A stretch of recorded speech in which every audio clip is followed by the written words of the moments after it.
San Sebastian International Festival to welcome once again Oliver Stone, the Donosti Award of this festival. As you will remember from last year, Oliver Stone has come along this year with us to present two pieces of work. One of them is the remasterized Alexander, the Ultimate Cut, which will be premiered in 2014, and also several shows, parts of the untold history of the United States, a television series in which, once again, Oliver Stone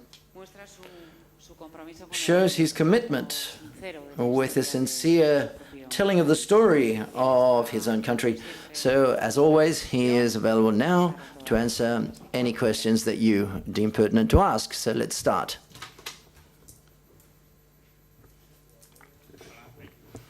Hi, good afternoon, Mr. Stone. I would like to ask you a question about the TV series that has just been mentioned. And the other day, I saw the presentation that you gave on the series in Cursal 2, when the first shall we say, the first parts were shown, but you know what the festivals are like. We've got to be all over the place, and I wasn't able to be there for the QA subsequently. And there was a question in my mind for what you said in the presentation. And you said, or the introduction, you said it was going to be broadcast by Televisión Española. You said that the series normally had 12 parts, but only 10 of them are going to be broadcast over the TV. Could you please remark something about it, say something? Why only 10 of the 12? And what are the two that are not going to be broadcast by Televisión Española? Thank you very much. The 10 chapters were shown in the United States on Showtime Premium Cable in November of last year. We met with great success. We had almost 1 million plus viewers every week. The reason I showed 10 parts in America was because Chapter 1 begins with World War II. And it is easier, frankly, for a younger audience, let's say a 17-year-old, to identify American history beginning with World War II. It is a marker, a big marker. And for the purposes of our series, it was also the story of the acceleration of the American empire. Because after World War II, from 1945, when we dropped the atomic bombs in Japan, that's when we start to change that's when we start to become the America of what is today's America, the superpower America. This is the empire, the global empire. In 1947, in 1945, we're still a very powerful country, but our world plans are very limited. And then in 2013, we're in control of the entire planet. So this is a demarcation point. The other two chapters were very interesting, but they're complicated for a young person, I think. A lot of different names and places. It's about the American Empire in 1900, the Spanish-American War. It's about the entry into World War I. It's about the Russian Revolution. It's about the causes of World War II and the battle for ideas between communism, fascism in the 1930s. So we thought that we would bring that out later. And I'm very happy to announce that it is being released in the United States on October 15 from Warner Brothers in a DVD collection, which will be the first time it'll be available everywhere in the world. Really, you can get it through the Amazon system, I suppose.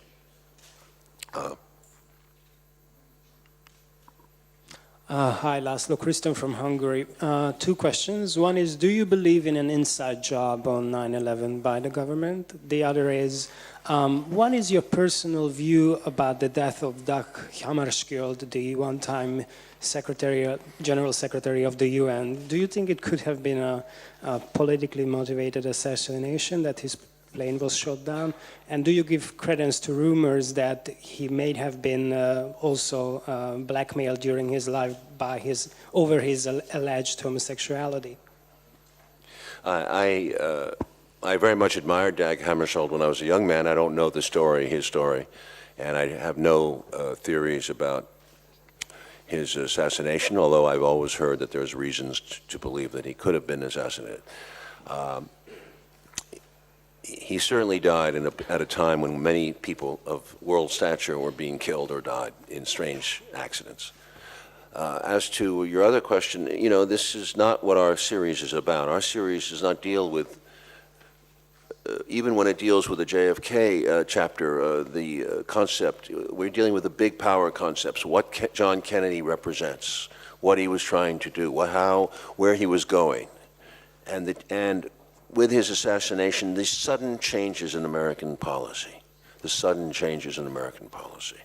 not only with Vietnam, but Cuba, but also with the Cold War and with Khrushchev. Within a year of Kennedy's death, Khrushchev is removed from office. These are gigantic events, and that's what I'm concerned with. The whole theory, the concept of an inside job at 9/11 is not of interest to me, because the damage that was done by 9/11 to America, by America, to itself, was far greater. And the consequences of that attack far greater than who did it. Frankly, I don't know that you can ever solve that equation or mystery, because it seems as if America from the very beginning in the 1950s was supporting fundamentalism abroad whenever it suited its purposes. Whether the fundamentalists were killing communists in Indonesia or in Egypt or in the Middle East, it didn't matter. By the 1980s, when William Casey was in the CIA and Ronald Reagan were back in office, they were very happy to ally themselves with the fundamentalists in Afghanistan against the Soviet Union, who were trying to bring a degree of education and reform to Afghanistan. This is what we have to know. So the United States has been in bed with extremists for a long time, and some people would call it blowback. What happened at 9/11 was blowback. People try to explain it. George Bush doesn't believe in blowback. He said they attacked us because they hate us for our freedom. That's not true. Blowback is a very measured thing, and there was reasons for blowback. Among them was a decision by his father, George Bush, the first one, to send American troops to Saudi Arabia to fight in the Kuwait War, which was a disaster. This is what we're concerned with. Conspiracies are interesting and perhaps for a dramatic one feature film, but when I'm looking at the whole of the history with a documentary series like this, we want to stick to the big patterns of power. Why did the United States become this empire, and how? Hi, Mr. Stone. Congratulations for your excellent series. I would like to talk about your style in your feature films. As of JFK, you created or discovered a style which is based upon the mixture of formats and editing, which is quite peculiar, quite symbolic, and also with sound, importance in the soundtrack, which had not been seen too much in the past. And it seems that your latest feature films are abandoning that style. You don't consider it valid now, or what's happened there? And on the other hand, the film by Richard Donner and the conspiration with, is there a joke that you were truly a CIA agent because of everything you had said? You should be killed. You should be dead. That's the only thing that explains it, because you're in the CIA apparently. And finally, I would like to know at the end of the press conference, would you be kind enough to sign this novel, if you'd be so kind? Okay, thank you very much. Well, I think my editing style has changed from film to film because it's all in the pursuit of telling the story well. In a JFK type of situation, it's a very fractured story with many different eyewitnesses, many different accounts. It has more of a Rashomon feeling, and it allows for that kind of destructuring, decoupling, and we played with that to the extreme. We also did the same with Natural Born Killers, with Nixon too, to a lesser degree. And the editing style of Any Given Sunday is very bizarre, but it's all in pursuit of the football story, the corporate football story. If you look, when you have a chance, please, you should look at the Untold History of the United States. It's very freaky, if you would want the word, very, very bizarre editing at times. It's not at all a conventional documentary. you may think it is going in, but when you really pay attention, you'll see that the cutting, the editing is very much like JFK. And the association of imagery. We're going with a strong narrative. It's beautifully, I think it's told like a film with, I think we have music in the movie, it's cut fast, and we also contrapuntally go to feature films to illustrate some of the points. So it's quite an interesting, I don't think there's been a documentary quite like it. So actually it is a huge editing job of 5 years, Untold History of the United States, and I think interesting in a filmic context. If I could put Untold History in a theater and call it a 12-hour movie, I would have, but I couldn't. The financing would not allow that. The economics demanded that it be shown on television. As to, what was the other thing about, I'm sorry, The film of whether, oh Hugo yeah, Chavez. well, I think that was funny, the conspiracy theory. I laugh at it, yeah. But frankly, I would never underestimate the capacity of American and other intelligence agencies to remove people if they don't fit. It's interesting to see that Edward Snowden has escaped to Russia now. If 1945 he'd be running from Russia to the United States, I think it says a lot about the irony of history. Señor Stone. Mr. Stone, two specific questions. The first would be whether you agree with the statement over here, in the middle, I think, is straight in front of you. Yes, that's right. The first, okay. Sí, veo la voz, pero pensaba que era alguien que conocía. The first question was whether you agree with the statement on behalf of the critics and that the audiovisual product, the risky audiovisual products and original ones can seen more on TV now than in cinemas. And the second question is, you've made documentaries, you've done fiction films, and what work do you feel more proud of, and what style do you believe will have a greater incidence or greater relevance in the future? Thank you very much. I don't. I think that films, feature films, will last. They will always be seen. They have a wonderful value. Documentaries also have an extraordinary value, and they sometimes cross into docudramas. I've done a bit of everything. I love going back and forth. I find that documentaries give me access to the field. I interview people. It's not for the Untold History. The Untold History is a pure documentary. It's all archive and movies and music. There is no interviews. There's no one-to-one talking head interviews. That would slow down the narrative. This is made like a movie. It goes for 58 minutes and 30 seconds for each chapter. For 12 chapters, it goes like a rocket. So you can well see it more than once, I think. So as to me, you know, my life reached a place where, having made 19, actually at that point 17 feature films, I had reached a place where in 2008, where I felt like George Bush had really inspired me to want to make another attempt to understand my own country, where I was born and I had lived. Because Bush and I were classmates and we were parallel figures, different time, same time period. How could our country come to this? How could our country behave like this? Fascinated me. I really wanted to know. I don't think a feature film could answer the question. I did a movie called W, but at the same time I wanted to develop what are the causes of this? Where is the root of this empire? And it's not George Bush. George Bush is an exaggeration, but he's not an aberration. He's a bad example of American imperial policy since World War II.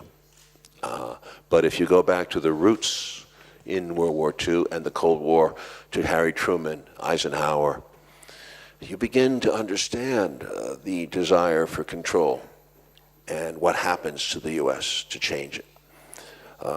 Anyway, so that's why I think it's quite natural to stop and try to do a big history of my lifetime. For me, this is a significant achievement. I mean, this is perhaps the most important achievement. I'd be very proud if this were passed on to other younger generations, to my children should see it. I think it's something that could last. Hi, good afternoon. I would like to ask you, you talk face-to-face with all of the big top politicians. You want to know whether President Obama has not let you down and whether he's given you any opinion upon the series, whether you've had a chance to talk about it. And then also I would like to know, right on the edge of the sword to teach, dealing with very delicate material. You're a director with the soul as a reporter, with the soul of a reporter. I'm a dramatist with perhaps the soul of a historian. I've worked with a historian on this, Peter Kuznick. He was my co-author. He has been teaching American history for more than 30 years at the American University. He is an expert in nuclear weaponry and the nuclear bombs. Particularly, he studied the 1930s Japan and 1940s Japan with the and 1940s American scientific community.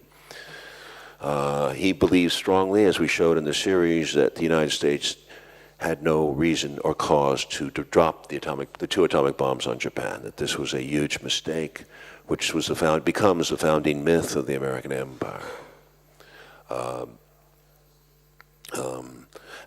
Mr. Obama is the end product right now of our series, and if you take the series from 1940 as we do all the way to 2013, it's quite a journey. But I think you will understand at the end of the day that we have a system in place, and no man seems to be able to break that system. That lock can seriously change U.S. policy.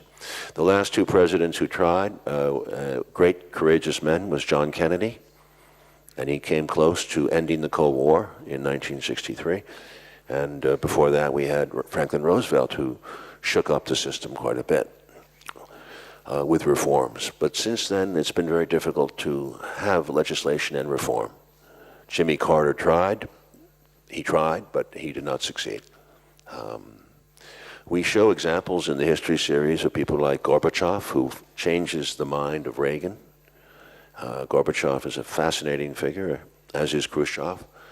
And we talk about the possibilities of Obama, certainly in 2008.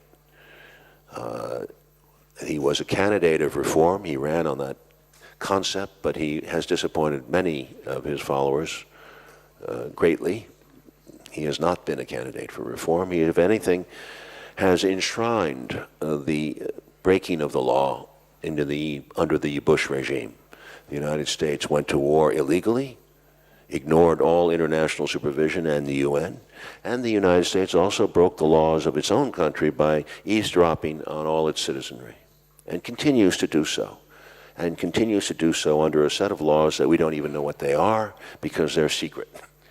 And this is a constitutional lawyer, Mr. Obama is. So it's profoundly shocking, and he is part of a system of government that is really run out of control, that is lost its ability to be legitimate. What's going to happen? We shall see. It's clear that he's made it clear that Obama has, it seems to me, would be quite willing to go into Syria alone, even if no one supported it. He's made an attempt, but it's clear that the United States has made it clear in its policy that it will attack anyway. Now, if that happens, we shall see what happens. But essentially, we're a lawless government. We are the world superpower. We're the strongest in the world. No one can check us. No one can balance us out. So we're in a we're a true empire in the Roman sense of the word. We're the Roman Empire. We can do what we want. We have control of space. We have control of cyber warfare. We have control of land, air, sea. We have no one of that physical strength that can match this empire. It's a frightening proposition for the world if you think about it, because it makes everything a tyranny eventually. We can say we're not a tyranny, but it becomes tyranny. Señor Stone, Mr. Stone, you considered yourself a friend of Hugo Chavez. What do you think can be the legacy of the Venezuelan politician? Thank you very much. I think Chavez is very, very well remembered by the majority of his people. who voted for him on several elections, and clean elections, far cleaner than the one we had in the United States in 2000 or 2004. Where they use a very clean system of balloting in Venezuela, electronic and paper, which we should have in our country. So we would not have swings in the voting machines that we have.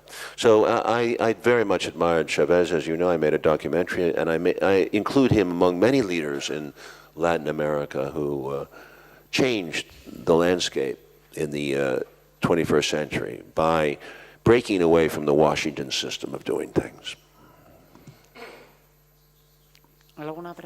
Any further questions? Mr. Stone, do you think the United States Army will ever be in a position to mutiny like the Portuguese in 1974? Sick and tired of colonial wars, the Portuguese Army engaged in a revolution, the Coronation Revolution in 1974. Do you think there is a possibility one day for the United States to do that, to go that way?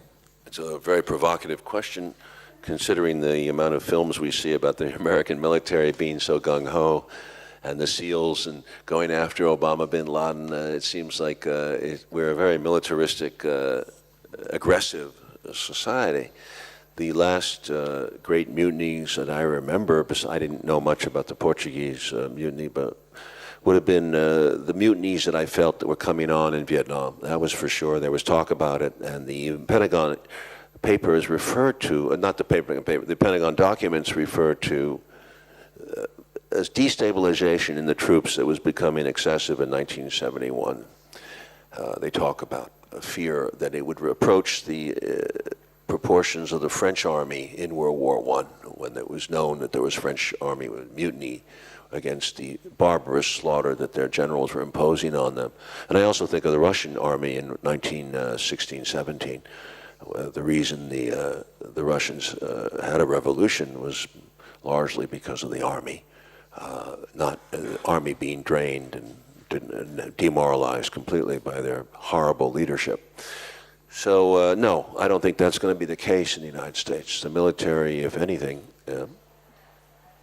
is too buttoned down and too hierarchical. But as you know, in 1960s, John Kennedy did not take lightly the idea of a military coup. And there had been several movies and books about the possibility of the generals who were antagonistic to Kennedy taking power, in books like 7 Days in May and Failsafe.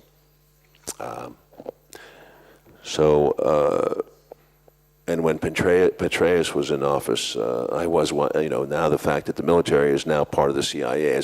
When Petraeus became the head of the CIA, you have to wonder at this interconnection. But no, I don't think that's in the cards. I think it'll come another way. There's always a curveball in history. I never thought when I was growing up that the Soviet Empire would fall. I was shocked by 1980 events with Gorbachev. I was surprised by the quick fall of communism in 1991. I've been surprised by many things. 2001 was a surprise. The Bush election over Gore was a surprise. Anyway, these things happen. So whenever you think that it's going to be bad and it's going to stay this way, you never know. The curve of the ball, history shows us that the curve of the ball can break differently, as we say in the end of the series.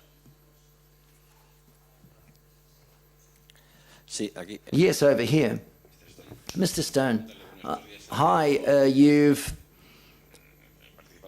participated in QAs with the San Sebastian people about your documentary, and I would like to know whether the perception of the European audience upon North American history, you find it different to the perception of the North American people and audience.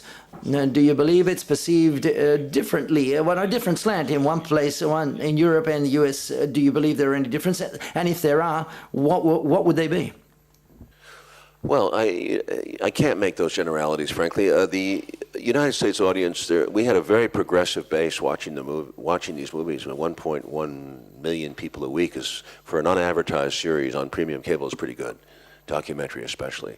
And we have a DVD coming out, so we're doing okay. We're doing very well in progressive circles.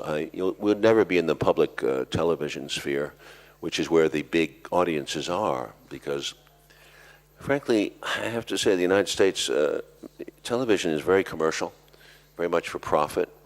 Advertisers don't want any kind of controversy, or for that matter, they don't want people to think too much. You know, they want people to spend and keep spending. Consuming is the game. I find that Europe, since I was a young man, when I was in Europe, it was much more independent of the United States, much more so. I remember de Gaulle, Charles de Gaulle, and I remember when each country had its own currency and so forth. But I would say since Ronald Reagan, Europe is locked up a bit. And I'd say that you're following the U.S. lead much too easily. The NATO alliance should be dissolved. The Cold War is over, but NATO has expanded with European cooperation all the way into the borders of Russia. Most of your European countries have sent troops to Afghanistan. So Europe has been disappointing in its lack of independence, and Britain especially. And in Spain, I think Aznar has given your country a black eye by licking Bush's boots. But given the education level of the European people, I do hope that there are alternate histories available, that they're not going to buy into this American, the beneficial empire for all finance plan. I think the European Union, the currency issue, is interesting because you've all bought into this American idea of concentrating all into a bigger and bigger entity, which is a great American idea, but it doesn't always work. It doesn't always work. Joining a central bank does not always work, and I think Germany has proven that, and I think it's a sad thing that Germany, in a sense, has gotten revenge for World War II. In fact, you could almost say when America rehabilitated Germany right away, is that we had a renascent Germany right away, and Germany is really in charge of Europe, economically.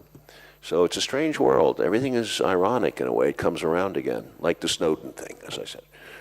So I look at history with irony, and certainly with new respect and depth. Please. Buenas tardes, señor Stone. Hi, good afternoon, Mr. Stern. Congratulations for your degree, and thank you very much. And I'll explain why last year you signed a book like I've got here today. It's a book, it's an autobiography, which can be a small script of a documentary I'm directing with the support and participation of everyone, because I can't see. I'm practically blind, and I'm not a director. I'm affected by a pigmentary retinitis, and I just wanted to ask you something. For those that are affected with this pathology on the planet, it would be fantastic that you gave us a minute to hand over this book, and you could probably say, and come into my website, which is my social project. Okay, if you could do that for a minute, it'd be very kind. Thank you very much. We'll do that at the end, if you don't mind. Okay. Okay, I will take a look at it. Seguimos con el turno. Let's continue with the questions.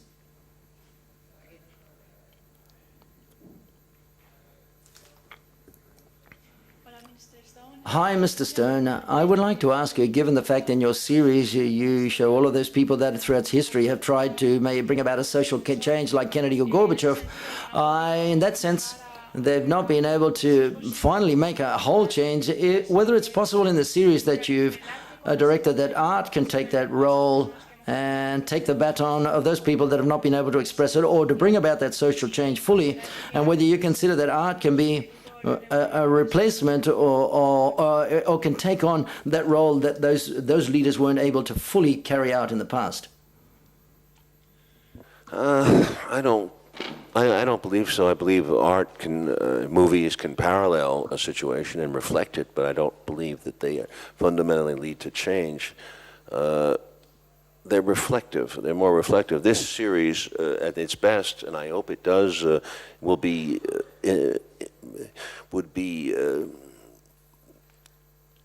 absorbed by the younger generation in America through education. This series would be shown by teachers in schools, or else versions of this story could be told as an alternative to the American mythology. So that what happens over time is education. I point to, for example, the civil rights movement. The condition of the American blacks was terrible. With the awareness that came in the 1950s and 60s through the civil rights movement, under Martin Luther King and many other leaders, there was a visible social change by the 1970s. You could feel it, and there was a new black consciousness that had taken over in America, and there's been much progress since. Not enough, perhaps, but much progress compared to where it was. So movements take time. They always take time. If there's a movement towards peace, we've always had a movement towards peace. It's been constantly discredited. We've had movements in the 1950s against nuclear arms. We've had strong movements in the 1960s against Vietnam, which worked, and the 1970s too. We had a nuclear freeze movement in early 1980s because of Ronald Reagan's policies and so forth. We had a huge outpouring in Iraq against the Iraq invasion around the world. It's very important to keep the public protest threat out there. The politicians do react to it. We need leaders. We need peacekeepers. Sometimes the peacekeepers are sacrificed, like a Martin Luther King or a Henry Wallace or a John Kennedy. These are people who are really trying to make a difference. But you should never give up. As Martin Luther King said, there is a hope in spite of that is necessary. You must do the right thing, even if it's hopeless, because it does make a difference. Somewhere else, someone picks up on it. ¿Alguna pregunta más? Any further questions?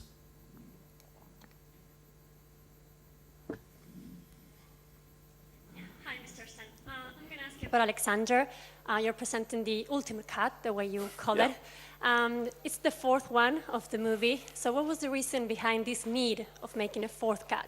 Have you been unsatisfied all of these years with the first one?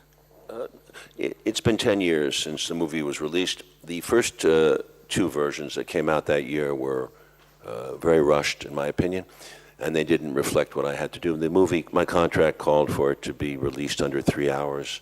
I think the first version was 2 hours, 56 minutes, and it's not doable. You cannot make that movie under 3 hours. It's too big a story. I also I went back and I changed the structure of events. Alexander is an internal and an external story. In the external story, he goes across the world. He's one of the world's greatest explorer ever. He sees and does so much. Unbelievable. That's on the outer story. The inner story is his internal conflict with his mother and his father and himself. And I think that's a fascinating story. And you need to put both these inner world and outer world in a parallel form. They have to tell themselves, unfold as you go. You find out more about Alexander's life inside as you go outside. So the idea was to sync this up, make it work. I was never happy with the structure until now, really happy. And I like this version. It's 2 hours and 26 minutes with an intermission. 3 hours and 26 minutes with an intermission. Please go. It's a marvel. It looks incredible if you have the right screen and the right color. So you're satisfied? Go ahead. You're satisfied now? I'm gone. I'm finished, yeah. Next year it comes out in the States. You had a preview here in San Sebastian. ¿Alguna pregunta más? Any further questions? Just changing topics here for a second. You mentioned you went to school with George W. Bush. I was wondering, how was the fellow in his younger days? What did you think of him back then? I was at Yale with him. I didn't stay at Yale. I left twice. But he was part of that group that I would say there was a privileged group. They were a different time. There were no women allowed at that time. It was still a place of social class distinctions, and I think he was very much a part of that mentality. I don't think he changed much since then. I think he ran the world pretty much like he thought it should be run, with the Bush family in charge. Thank you. Is that it? Okay. Thank you very much, Mr. Son. Muchísimas gracias a todos. Buenas Thank you very much to all of you. Good afternoon.